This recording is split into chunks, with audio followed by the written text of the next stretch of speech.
slides on our website, phasocal.org/water-friendly-production. You can also access archives of all of our previous webinars in this series on our website. And now I would like to introduce our moderator for today, our Healthy Food Systems co-chair, Naomi Billups. She is the Public Health Nutrition Manager for the County of San Diego.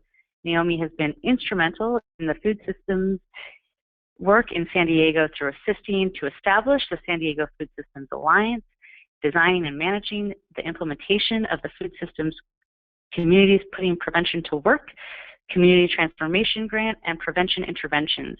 And she is the program lead for the sodium reduction grant. Naomi, turn it over to you. Good afternoon, everybody. Welcome to the Alliance. This is the 5th and final webinar in the Nutrition Track series on drought.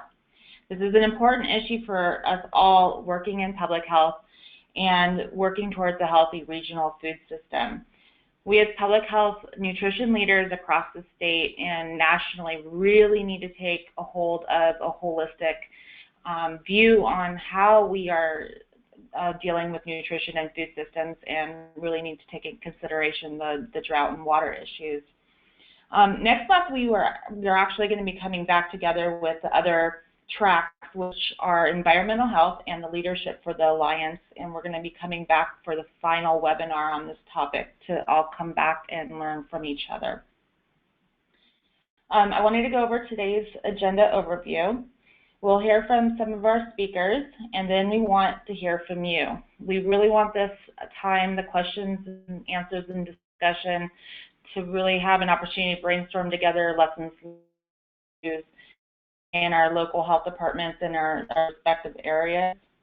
One of the things that we brainstormed about earlier is to get some recommended actions prior to our speakers' expertise in the area, so you have some time and some of the suggested, some of them for action later down the road.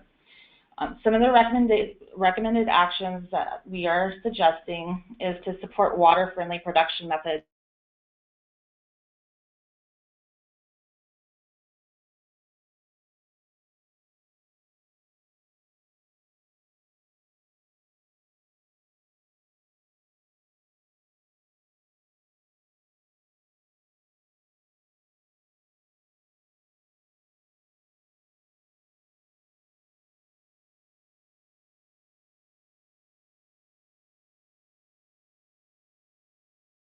plans.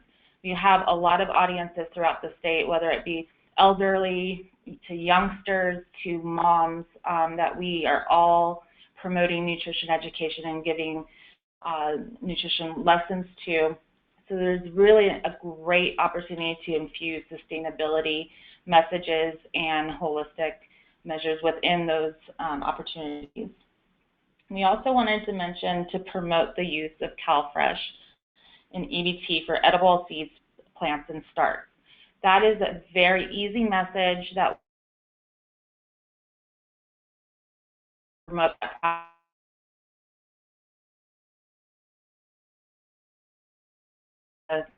these are kids, that they are able to use their federal assistance dollars for seeds, plants, and starts to grow their own food, and also incorporate water-wise practices. A couple more things that we wanted to mention is to establish formal partnerships across your county agencies, especially in agriculture, public health, and environmental health.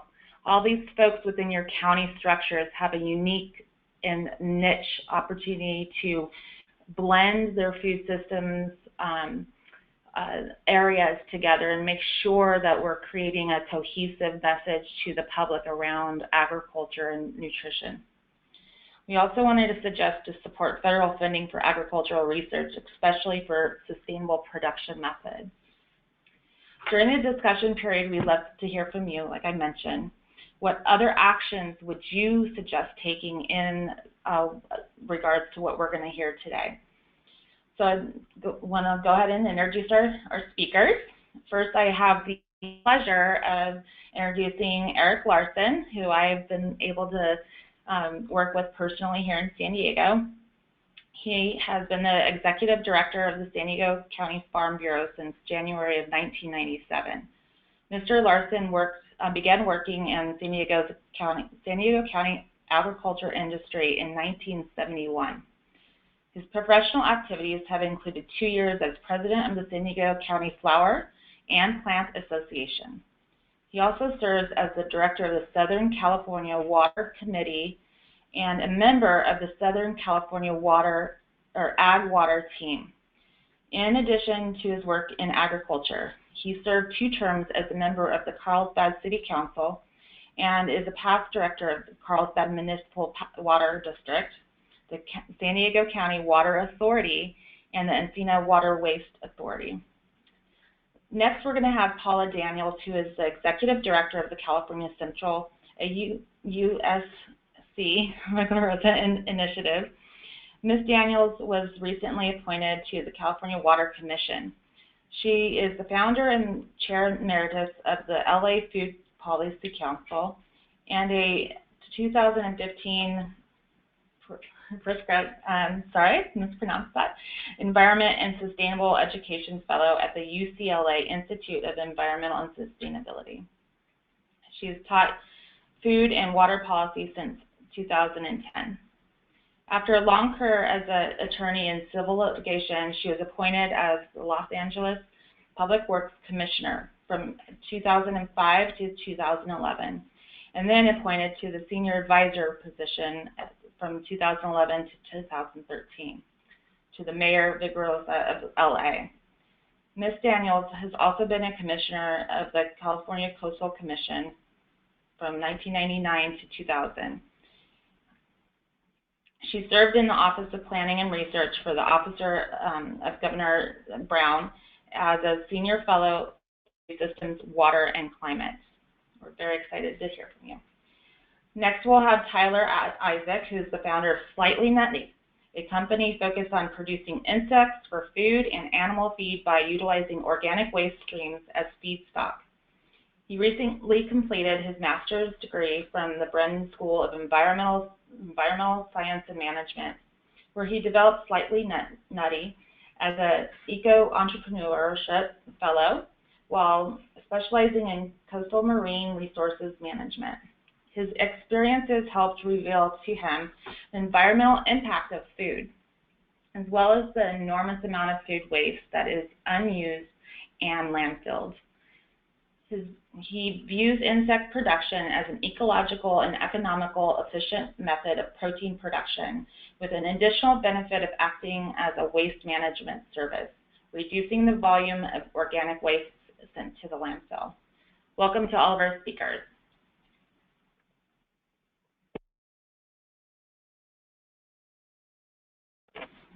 We're going to hand it off to Eric Larson. Okay, thank you, Naomi. Thank you for the invitation to come and speak today. I'm going to talk about several things, and these will be focusing on the, the commercial side of things, what commercial farmers do. I'm going to talk about farm water, why things are a little bit different here in Southern California from what you're hearing in the news every day. Talk about some of the techniques farmers use, emerging low water crops, and then the systems that some folks are starting to use, and then what the public can do on that. So hopefully my slides are up and working well for everybody.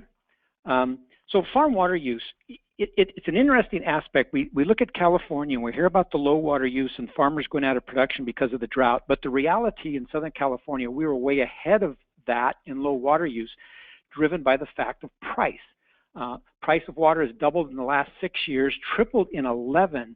So you can imagine for any business that had its inputs increased by that much, farmers actually reacted to that and became very good at conserving over those several years. Then there's also the Clean Water Act. So there's the pollution prevention standards. Farmers are under strict regulatory compliance to not allow irrigation water or any pollutants to leave their farm. So that caused farmers to install a lot of best management practices that resulted in less water use. And now the drought is taking all of those efforts to I guess I could call it a brand new level and bringing new urgency to it all. But here it's different again. Number one, supply is less of an issue than price. And the reason that is, wholesalers like the Metropolitan Water District and the San Diego County Water Authority have gone out and found variable supplies. They've changed the portfolio of water in Southern California. So our water has continued to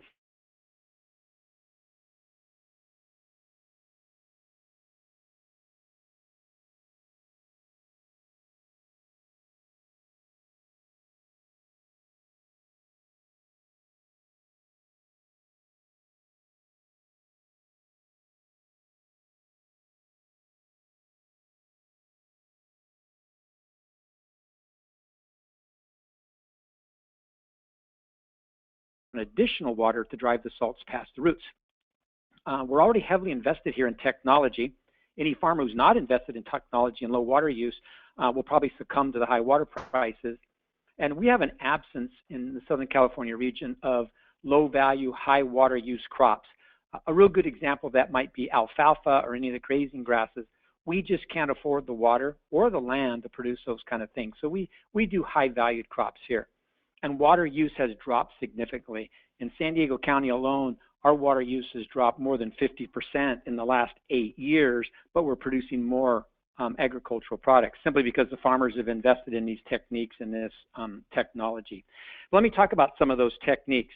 These are very, very standard. You really don't see the use of overhead sprinklers, certainly never the use of flood irrigation in a place like Southern California. Farmers long ago adopted techniques like drip tape, and they're just standard form for folks to use in agriculture. You don't want to put water to the air where it's subject to evaporation. You want to make sure it ends up at the roots. For tree crops such as oranges, avocados, persimmons, and the things that we grow here, individual heads for trees are the standard procedure.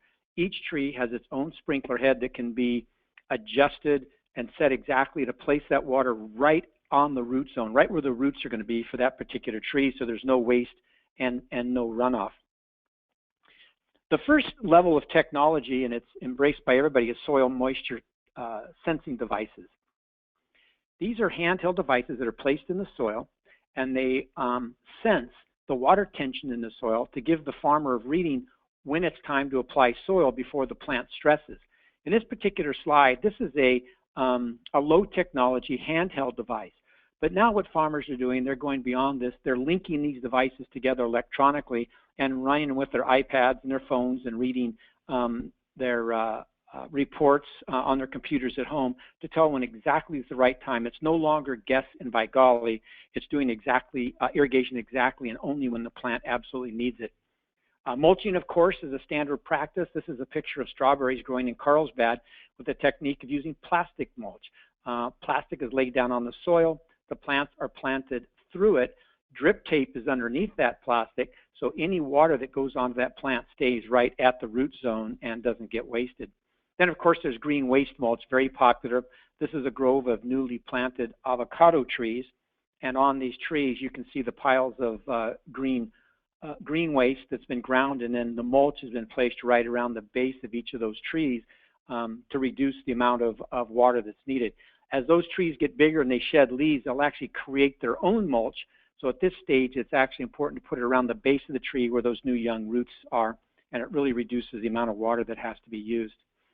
On some of the emerging crops that we're seeing farmers plant that use less water, dragon fruit is one of those. Certainly considered an ethnic fruit of type, but dragon fruit is becoming very popular. You're seeing juices and fresh fruits in markets. Olives are making a comeback. Olives used to be produced throughout Southern California, not as much anymore. That industry really relocated after World War II into Spain, Portugal, and Italy, but nonetheless, the demand for local olive oil is growing, so we're seeing more trees put in the ground. Wine grapes, the wine industry in California actually originated in Los Angeles and San Diego counties. We didn't go back to that business after Prohibition because the farmers discovered they could make more money growing things like lemons, so didn't replant the grapes. And the big industry really went to Northern California, to places like Napa and Sonoma. But we can still grow grapes here, and there's an emerging industry here, and more people planting them with the mindset that they take a lot less water. When we look at some of the systems that farmers are using, emerging is hydroponics. This is relatively new to Southern California. We used to grow all our vegetables outdoors simply because we could. Weather was perfect, almost 12 months a year, good light, and we could grow outdoors. So why would we grow inside a greenhouse? Well, if you move the vegetable production inside a greenhouse and go to hydroponics, you're producing about 5 times as many vegetables per acre as you do outdoors, and you're using 85% less water. That water is recirculating, gets reused, and it's a huge benefit, and we're seeing growth in that industry here in the county. Perhaps what carries the most promise for our outdoor planted acreage is a technology or technique called dense planting. I'll use avocados as an example here. We have tens of thousands of avocados planted all the way from Half Moon Bay, or not Half Moon Bay, from Morro Bay, all the way down into the El Cajon Valley in San Diego. We're a very good avocado growing region, but our challenge is the cost of water. We can't compete with folks like Mexico and Chile, Ecuador, Peru, where the irrigation for those trees just falls from the sky. So the old technology was to plant 100 avocado trees per acre and let them grow into each other and pick the avocados out of the canopy high in the air. The new technique is to plant 435 trees per acre, keep them small. The workers don't have to climb on ladders, producing 3 to 4 times as much fruit per acre and actually using less water.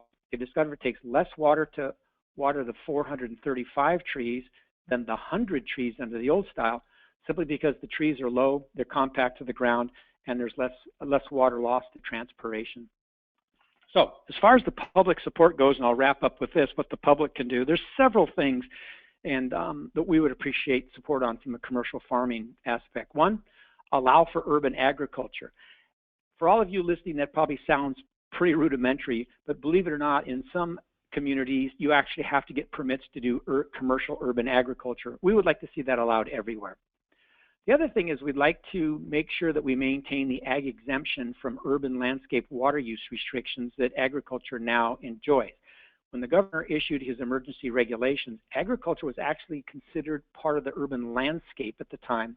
Those regulations were changed, and now ag has an exemption from those restrictions, 2 days a week, only after 6, before 10, and such as that. And we need to maintain those, otherwise you can't grow a crop. Differential water pricing could be considered by water districts, and that's where a farmer pays a different price for water than does residential water users. That's a district-by-district decision, but we think it's worth considering.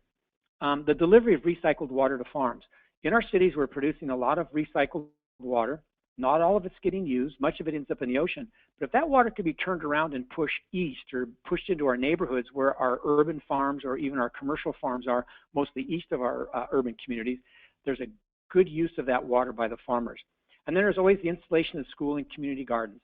We've discovered over time that when there's school and community gardens, people in those communities have a great sense of agriculture, where their food comes from, and can be supporters of urban agriculture, commercial urban agriculture. And then finally, I always want to say, buy local farm products. We're very lucky in Southern California. All of us live within very close reach of a farmer's market or maybe a regional chain store that supports local farmers.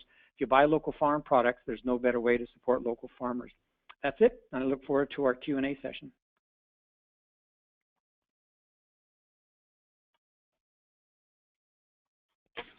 Great, thank you. We'll now hear from Paula Daniels. So Paula, I will pull your slides up on the screen now. Okay, and hello everybody. That was a great presentation, Eric, and I have to say that I was happy to see his reference to hydroponics, which I'm going to touch on myself, but I also agreed with his suggestions for recommendations and things that we could all get involved in.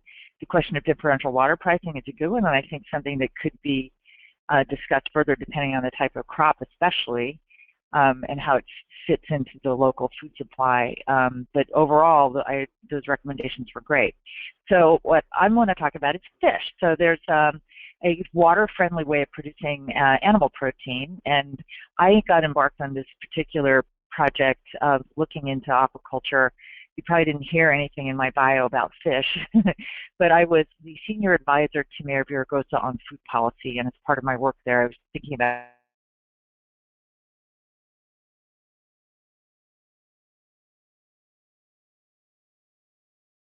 and not being all that healthy. I think you all know this as nutritionists, that our public health problem is often very much attributed to the ability to access healthy food. So I was trying to find a way that we could produce healthy animal protein in an urban setting, in an environmentally friendly way, and that's what led me to this topic, which will soon move to Thailand. Do I have a way to do this? Move this? Oh, I do. Look at that. Okay, great. Sorry. I didn't give Holly the time to practice with me, so so I'm just getting used to control. So you're a nutritionist. I don't think I need to tell you why fish is a healthy animal protein, or why it seems like an important thing to look into. There's obviously health benefits to eating fish that I'm sure you all know about. Raise your hands if you don't. And I can see you. But the question for me was, why not fish, really? Because one of the things that is surprisingly the case is that animal proteins are very water intensive to raise. You've been hearing a lot in California about the maybe some would say unfairly maligned almond, that takes a gallon of water to produce one almond. I think really the reason they're focused in on that is the amount of acreage we have in this tree crop and how much it's using, and whether or not that's a valuable analysis really, I think is complicated. The reality is, though, if we want to take a look at our water footprint as it relates to food production and animal protein, beef is by far a very water-intensive crop, and we eat a lot of beef in this country. If you particularly look at it from a nutrition standpoint, I think you're aware that beef is readily available in those communities that have the most public health impacts. The lower-income communities have a lot of fast food and a lot of beef. Now, I'm not against beef. I certainly have a hard time avoiding it myself from time to time, but if you look at the differential here on what it takes to produce beef versus other types of fish or animal proteins, there's much less that goes into farm-produced fish, and I'll go into that more in detail in a second. There's another aspect of environmental production of animal proteins, and that is a feed conversion ratio. Beef or mammals, warm-blooded, any warm-blooded creature takes a lot more food to maintain health, and cattle are right up there, the feed conversion ratio. In other words, how much feed it takes to produce a pound of this animal protein is really high. Chicken are much less, and actually fish, depending on the fish and how they're raised, are even less than chickens. But it depends on how the chickens are raised as well. I think rich chickens might have a different feed conversion ratio than the factory chicken. So one of the things to think about, too, from a public health standpoint is what it takes for us to get the type of beef, which is, most of what we consume in this country. And I think you all know about the use of antibiotics and CAFOs. It's been in quite a bit of the press lately. CAFOs meaning confined animal feeding operations, which is the way that most beef is produced these days. So this isn't the case with grass-fed beef. One caution is when you have intensive farm fish, is they tend to do the same thing. So this is a function of confined animal feeding operations. When you get to high density levels, you start using antibiotics or other sorts of chemicals in order to maintain the health of the animal that you're raising. So that was something that I was concerned about and looked into in terms of production methods. So one of the things that is pretty clear worldwide is that farm fish is out overtaking beef in the world. Again, different for the United States, and I'll show you slides on this later. But farm fish, look at this, 1980, it started going through the roof. And I'll tell you in a second where most of that fish is being produced if you don't already have a guess. But one thing that we need to be aware of for the United States is we import quite a bit of farm fish, because as much as we consume beef, we consume quite a bit of fish. And our imports of fish are second in the trade deficit levels to petroleum as a natural resource. And most of that most of the fish that we import is farm fish. We do also import wild seafood products. And this is a net. We export, but this is a net import number. So obviously there's a lot of demand. So again, here's that same piece of information. We import more aquaculture products than we export. This wasn't always the case. You saw that graph that showed that it really started booming in 1980. Where's our fish being grown? Most of it, overwhelming amount of fish is being produced in China. We used to be a pretty large producer of aquaculture products or farm fish, but over the years, the past few decades, it's really gone off the charts in China, India, Vietnam, and Indonesia. And in other countries, Norway produces a lot of salmon. Thailand produces a lot of shrimp. But the United States has fallen to number 13, actually, in worldwide aquaculture production. It's less than 1%. When you think about what that means in terms of how much we import, it seems like there's a huge opportunity here. We want the fish. We're not growing it. We, on the other hand, are dominant in beef production, but our dominance in beef production worldwide isn't as dominant as China's was in fish. Let me just go back to that one. Look at China, 61%, the fish production. We are only 19% of worldwide beef production, even though we're the largest beef producer in the world. So this again, that same chart, I'm going to drum it into you. Look at where our aquaculture production has been, flatlined since 1980 and yet grown worldwide. The thing that I think is important for us to think about from a public health standpoint is that imported fish is largely found, not always, we don't have complete data on this, but a lot of it is found in local markets. And it's this was a picture I took in some grocery cases. I can tell you, you know, honestly, I buy at Whole Foods, and these prices, they don't exist at Whole Foods, and I'm buying different kinds of fish. This is the imported Chinese and Vietnamese farmed fish products. One of the things that is worth noting is that there are quite a few critiques out there about the environmental conditions in which the farm fish are being produced overseas. They do not have the same stringent environmental regulations. So the water quality, the water that goes into the fish, not the same as in the United States. I think you would clearly have a better farm fish product in the United States than in the places that are producing it in mass scale right now. So I told you that I was going to show you how much, you might already know this since you're a nutritionist, but how much we consume in terms of animal protein.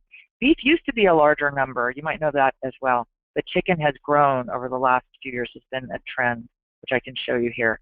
So poultry, this is the blue line, started taking off right around when Tyson started getting really strong in their vertical integration of the poultry market.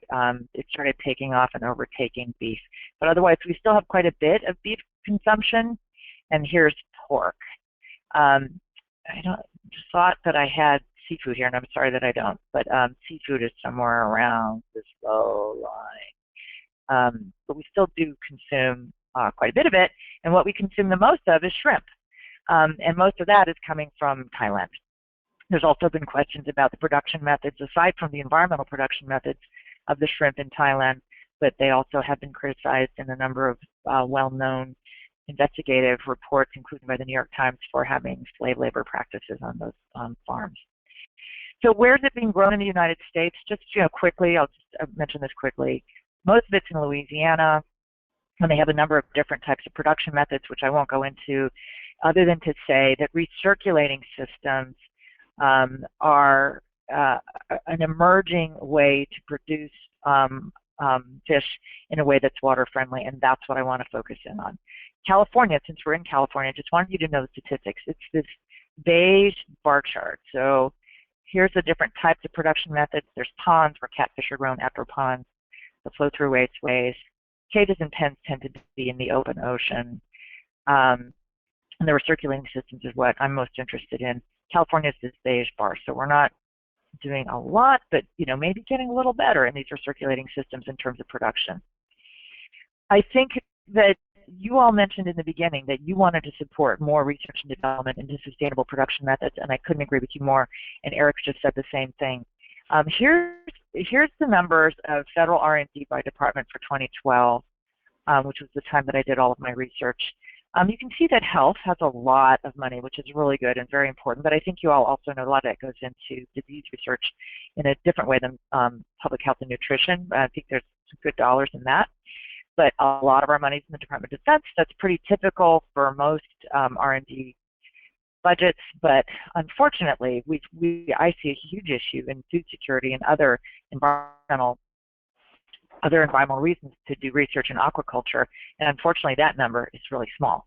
It's 2%. of all of our research and development dollars. So it'd be great to see that pie grow. Now, of the 2% that was in agriculture that I showed you from the other slide, of that 2%, this is the 2% that USDA has, this whole thing. This is how much goes to aquaculture. Not very much. So given what I think is the value of it, it could be more. So I'm skipping quickly here to talk to you about what seems to be a very promising method of aquaculture production, which is the recirculating tank system and aquaponics, which Tyler will talk to you more about. So I'm going to go through these next slides pretty quickly, but just to get you grounded in this. The fish tank is, this is a recirculating system right here. What's different from a general recirculating system and aquaponics is that in the loop, you're going to put in a grow bed for plants. So that's kind of, it's combining what Eric told you about hydroponics, which would be just this part. When you combine the aquaculture part, which is the fish part, you get both aquaponics. So that's an emerging idea that there's quite a bit of research in these days. Still not that well funded, but there's a fair amount of research going on in that. And this is a group called Recirculating Farms Coalition that was founded a few years ago, and they're trying to map the number of recirculating types of tank fish production systems there are in the U.S. and trying to create a coalition, particularly with advocacy around that. They are located, their headquarters is in Louisiana. They thought that would be a good way to help build back Louisiana and reclaim its food security from the Katrina disaster. So they're headquartered there. Here are just some examples of aquaponics systems. You all may have heard, if you've been following agriculture, urban agriculture, Will Allen, right here from Growing Power in Milwaukee, Wisconsin. He has a homemade aquaponics systems, but he's really interested in developing this further, is quite an advocate of it, including the insect production that Tyler's going to talk about in a second. I also visited some other places. This is a nonprofit organization called the Cabbage Hill Foundation that's looking at the economics, trying to turn it into a good economically sound growth model in Mount Kisco, New York. This is one of the fish that was raised in here's the tank, and here's the hydroponic grow bed. Sorry, this is Brooklyn College. This is more research that's done there, but here's the hydroponic flat and the fish part. And then here's one that I saw in San Diego called Solutions Farms. All of these so far are nonprofits. They're still working to see if they can make the model work. And there's also been some research done, by the way, in Long Beach through the Housing Authority there, and they wanted to put in an aquaponics facility in all of their affordable housing projects. And they had a senior practicum that I helped advise at UCLA, also helped on that, to figure out the economics and viability of it. So, and here's one that was done at Westchester High School, at Magnet High School in Los Angeles as well. This is the end of my presentation. It's my last slide. If you want more of the information that I put together, I produced a paper, and it's available to everyone for download at this website, knowyourfishfarm.info. And this is the cover of the paper. You can download that paper. It has a lot of the statistics and others, including the insect production piece, which I am looking forward to hearing again from Tyler. Tyler and I worked together last summer on this. Some really great projects going.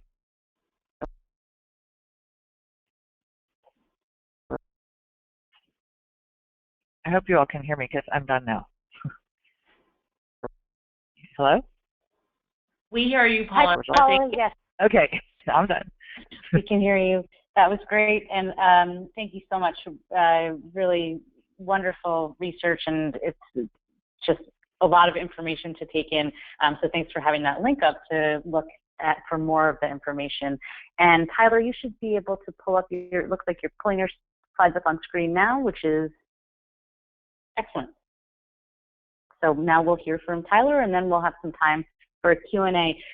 Folks are welcome to enter questions throughout the presentations in the question panel, and we will be pulling those out to discuss with the panel at the end of Tyler's presentation.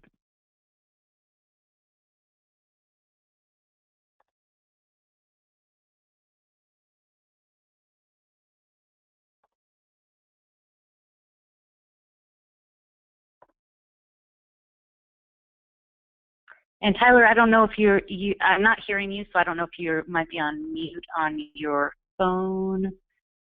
Can you hear me now? Yes, perfect. Thank you. Awesome. Okay, so like I said, I'm going to be talking about insects as an organics waste management technology. Paula alluded to this a little bit. My master's thesis at the Bren School of Environmental Science and Management was based on using insects to consume food waste in order to produce an alternative protein as a feed ingredient for both poultry and fish, as well as for direct human consumption, which we can dip into in a little bit.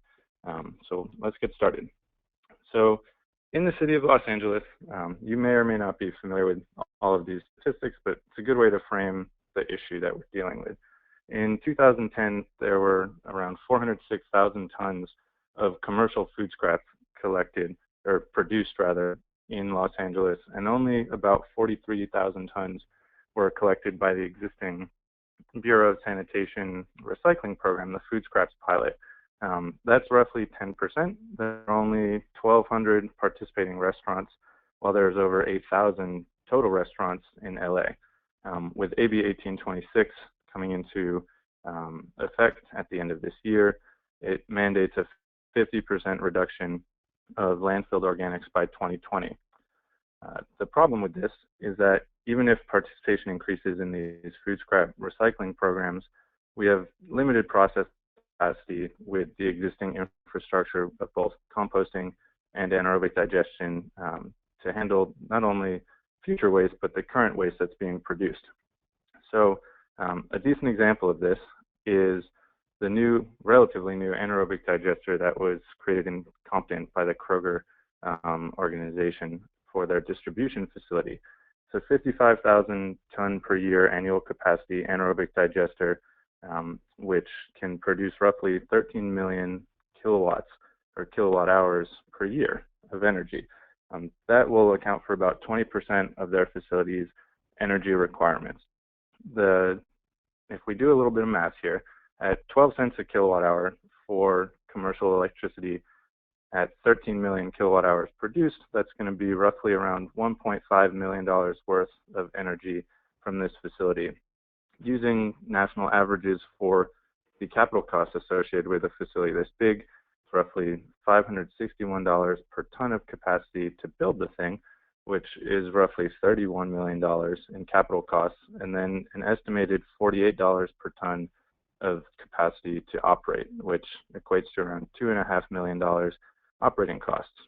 So just simple economics, if they're only producing $1.5 million worth of energy and it costs $2.5 million to run, it's not making any money in the absence of subsidies or tax credits or anything like that. So the main question is, do we have a large enough capacity to reach AB 1826's goals, and existing technology is economically viable? I'm proposing insects as a better option. So one of the reasons why insects are so promising is that they naturally consume organic waste.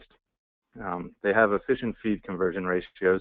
Paula briefly talked about those with livestock, but insects are almost 1-to-1 under ideal circumstances. So 1 pound of food will result in 1 pound of insects. They're extraordinarily efficient. The big thing here with the drought is that there's no additional water required to feed insects and to hydrate them. Since they're cold-blooded, they can absorb water from the food that they're eating. So when you have food waste that's roughly 70% water, that's more than enough water for them. You don't need any additional water in the process. On the other hand, with anaerobic digestion, you need to add water to the system because there's too many solids to make the facility work properly. When we're talking about scale, I mean, 55,000 tons in one facility for this anaerobic digester is over 100 tons per day of food waste. And already today in this new industry, there are systems that are developed and coming online that can process over 100 tons per day of food waste as feed for these insects. And there's designs in place for multiple species. There's several different fly species like the black soldier fly and the house fly. And at the end of this whole process, not only do you have a reduction in organics waste, but you have a natural high quality feed. So if you think about it, chicken and fish naturally eat insects. If you put a chicken in a field of soybeans, he's not going to pick the soybeans off of the plant, but rather he's going to pick in the ground looking for grubs. Same thing with fish. You go fly fishing because they eat flies.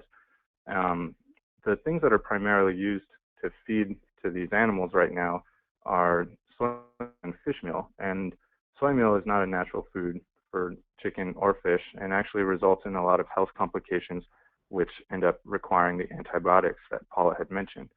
So let's talk a little bit about the economics of insect production. And so in a 55,000 square foot facility, the capital costs associated with this would be roughly $9 million, and it would be able to handle 36,000 tons of food waste per year. So a little bit smaller than the Kroger facility. Using existing data, it's estimated that you could produce 2,500 tons of usable insect meal as a feed ingredient as a product from this. And the value range is from $500 per ton, which is a little higher than the value of soy meal, to $1,500 per ton, which is a low value for fish meal.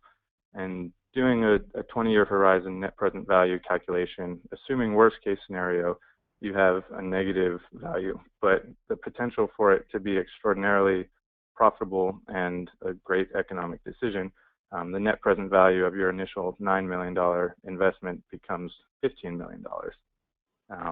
So all of this is very new, and the technology is being developed to reach these ideal circumstances. But I guess I'll elaborate on why it's important. So as Paula mentioned, the demand for poultry and aquaculture is rapidly increasing. They're the two fastest growing food sectors in the world, and the global demand for farmed seafood is going to increase by roughly 1/3 in the next 30 to 40 years. And poultry is skyrocketing. One of the reasons for that is China is starting to grow lots and lots of chicken, and there's very few religious or social or dietary restrictions associated with chicken. You don't have, it's not against kosher rule. It's not, where in India and Hinduism you don't eat beef, things like that. Poultry is kind of everyone's favorite meat. So the demand for these animals is increasing, and that means the demand for ingredients to feed them is going to also increase. And so protein production to feed these animals is extraordinarily resource intensive. This doesn't necessarily apply to California specifically because we don't grow soybeans here, but in feeding these livestock animals, both chicken and fish, as well as cattle and pork, there were over 30 million tons of soy meal used in these feeds last year. And when you do a little bit of a life cycle assessment, it takes nearly 11 trillion gallons of water to produce this much soy meal. And that's just one crop, which is roughly equal to the average annual water use of 409 million people. It's larger than the entire United States just to grow one feed crop. And 94% of these soybeans are GMO. It takes up almost 85 million acres of cropland.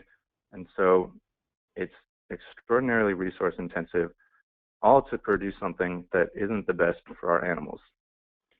On the other hand, like I had mentioned, insect production is resource efficient. Like I said before, you've got very minimal water that's required. In fact, they can absorb all of the water they need for growth from their food. You need to add water into your system when you're cleaning tanks or things like that.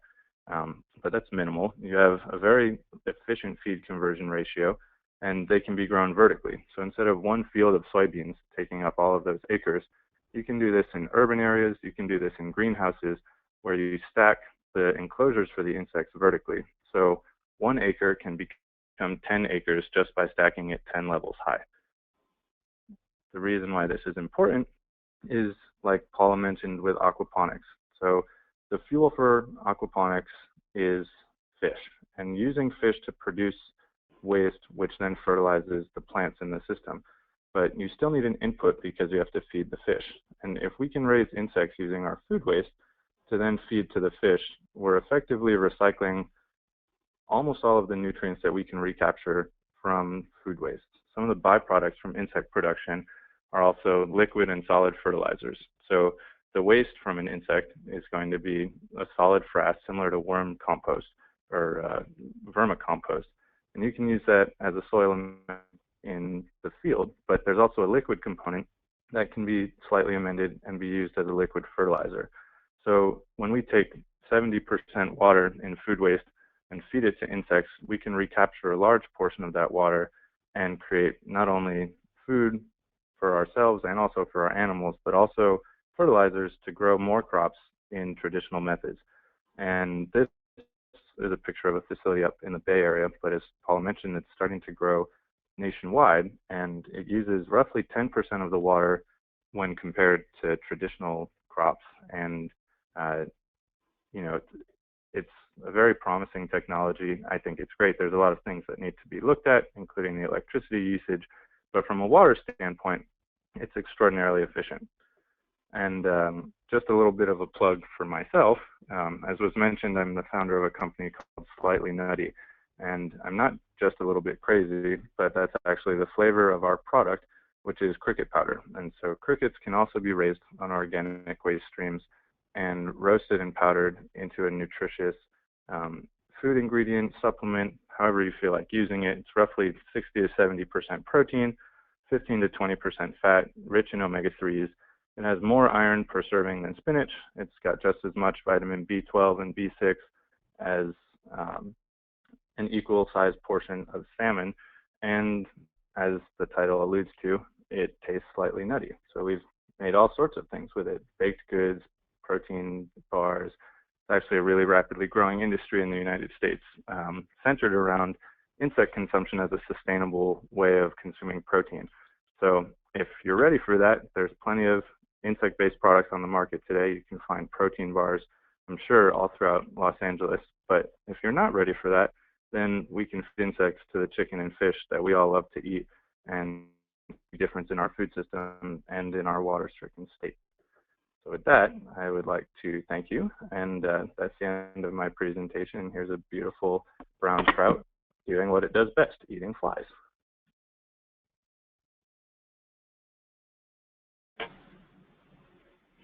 Great, thank you to all of our speakers. This is Naomi Billups again. We're going to go ahead and get some other slides up, but I really did want to thank each of our speakers today. Each of them was a very valuable expertise to lend to us, and I hope that all of us can take portions of these talks and implement them within our respective areas. Great. Holly? Yes, I do want to just remind folks we do have the question feature available. We also and start taking folks off of mute so we can have a discussion. So just to go through and do that, and we might go back and mute you if there's a lot of background noise. So do please don't mind if we do that. We're just trying to keep the lines open, but also allow people to be able to hear the discussion. Paula, you mentioned you sent a chat out to folks talking about how recirculating tank aquaculture uses such a low amount of water and can be set up anywhere, including warehouse space in cities. You mentioned the affordable housing area in Long Beach where they were trying to set this up. And you mentioned that it does require some support for reconciling building codes and public health regulations. So what kind of support do you need from public health in terms of making those aquaponics systems more widespread? Yeah, I thank you for mentioning that, but I also want to make a plug for Tyler's product, because he's given, he and I worked together, as I mentioned before, last summer. So I've actually had cookies made from his cricket powder. They're really good. So, and the protein bars that are made out of cricket powder are selling in stores like REI and Patagonia. So they really are becoming popular products. So the thing that I found during my research is that aquaculture is neither fish nor fowl in the sense of regulations, if you know what I mean. Like it falls between the cracks. Most building codes and public health regulations were designed around what we knew to be the case around the way cities were organized and sanitized, and rural areas were, given to start doing production in the early 20th century. So, for example, in Chicago, there was, I didn't show you a picture, but there's an aquaponics facility in Chicago that tried to get underway, but there was a ban on selling live livestock, live animals in the city boundaries, and fish were designated as animals. So they had to get an exception to that building code.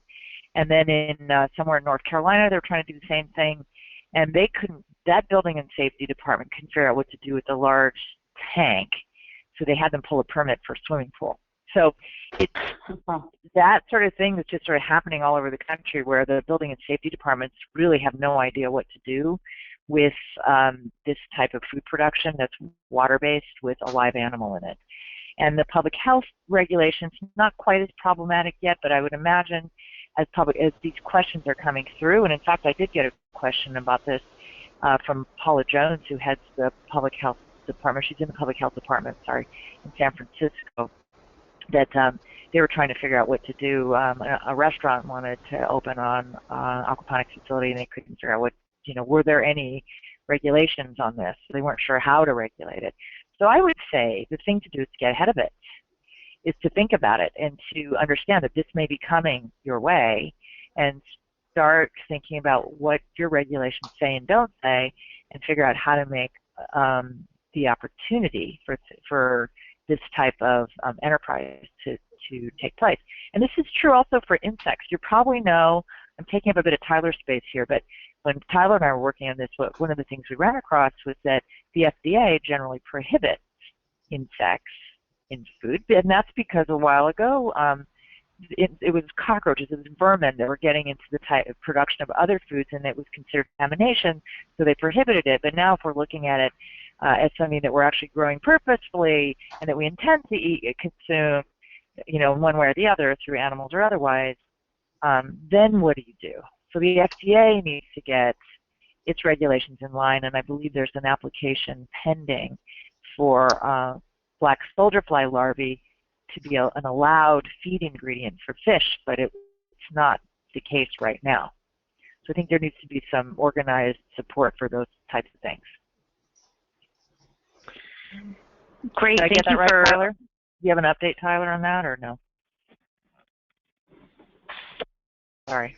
In terms of the USDA and how they're working on it, you're right, there is the application underway, but there needs to be so much more study and research that goes into this, just because food waste is so variable by nature, and it's so volatile, it's degrading, it's full of microbes and different bacterial contaminations. It could be heavy metals and all sorts of things, and insects kind of act like sponges when you talk about how their composition looks relative to what they're eating. And so any sort of contamination that is in the food waste can potentially be magnified by feeding it to insects, or just as part of the contamination. So I think we're still at least 2 to 3 or 4 years off from having insects becoming legal as a food ingredient. But in the meantime, they're not shutting anyone down, because these companies are developing the technologies that will actually become the standards. So it's on the way, and I think they're doing as best as they can. It's just there needs to be a lot more research.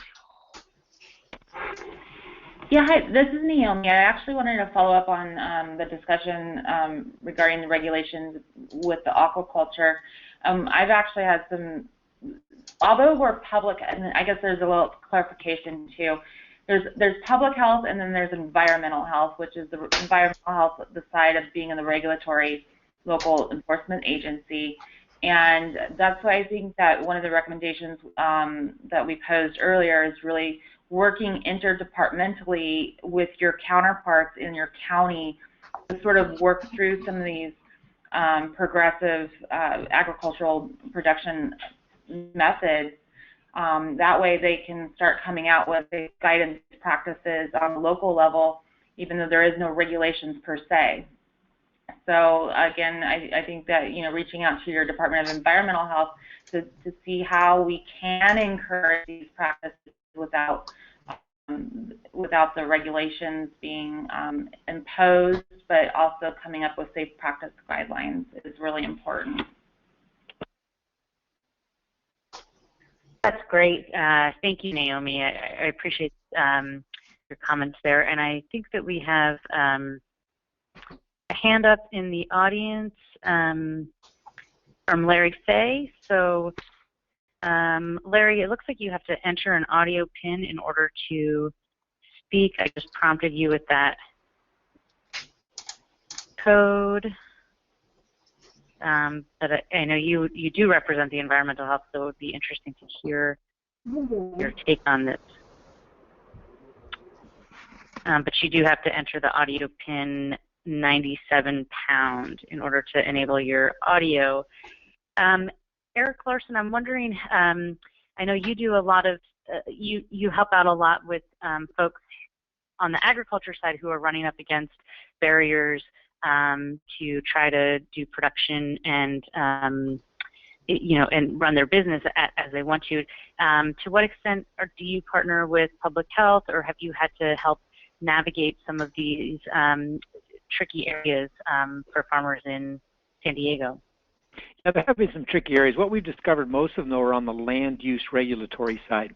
For instance, in the city of Encinitas, they had a regulation that if you wanted to have an urban farm, you had to get a major use permit. Well, if anybody's ever seen what it takes to navigate a major use permit, you just couldn't do it. It just wasn't possible. And similar to what was mentioned earlier, we had a situation here in San Diego County where someone, I think it was Paula mentioned, but here in San Diego County, someone wanted to start an aquaculture farm out in our East County. And when they went down to pull their permits, the county says, well, you can have 12 fish, because that's the amount of livestock they were allowed on that particular parcel of land, assuming they had no other definition for fish other than livestock. So we were able to get that changed and have a different definition and do that. So in our experience so far, it's mostly been on the land use side, and what are the allowable things that folks can do on a piece of land to do agriculture or urban agricultural production.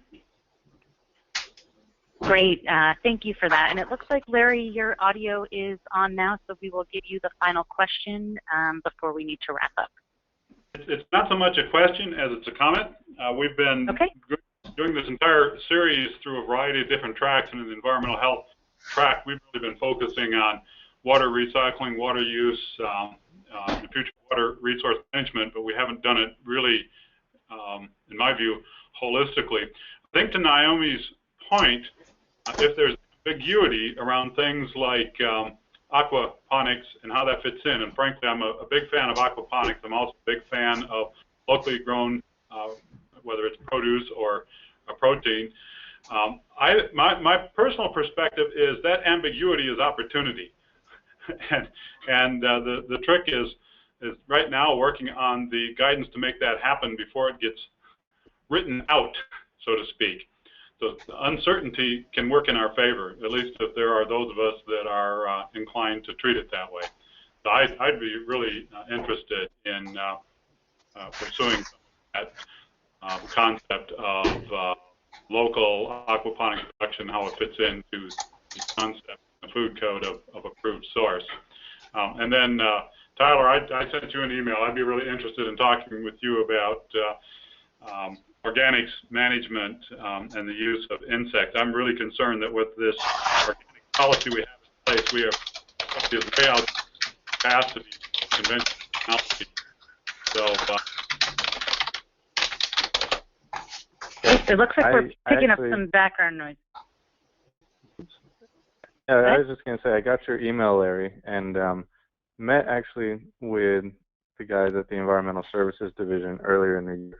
But the majority of the food waste in the city itself, Santa Barbara, is being contracted right now into the composting in AD, but Goleta and Carp and all of the surrounding towns offer a really viable opportunity for this to at least begin on a pilot scale. So to definitely meet, I'm just up the road on Patterson, so I'll shoot you an email back. Sounds good. Great. Well, thank you for those comments, Larry. I think you do bring up a great point. And while this is the end of our series, we hope it's just the beginning of a collaboration to really take some action on these issues that we've started diving into. So we hope to facilitate further partnership. I know with the approved source code in particular, some new legislation on that just passed that was supposed to clarify some things and be helpful for entrepreneurs in the innovative space in terms of food production. So folks at the Sustainable Economics Law Center have really been working on that and are putting out some guidance on the new law, which goes into effect on January 1st within the next couple of months. So we will keep an eye out for that and update folks with those resources as they become available. And with that, I know we're just going over time, so Naomi, I'm going to turn it back over to you to close us out. Great. Thank you. I really appreciate all the dialogue. And as you mentioned, Holly, we really want to keep some of these actions going. So the folks that connected with ideas, please after this. And I look forward to our next final webinar, bringing the environmental health track and the leadership from the Alliance together and coming up with some solid actions going forward that we can work on collectively. Have a nice afternoon, everybody. Thank you all.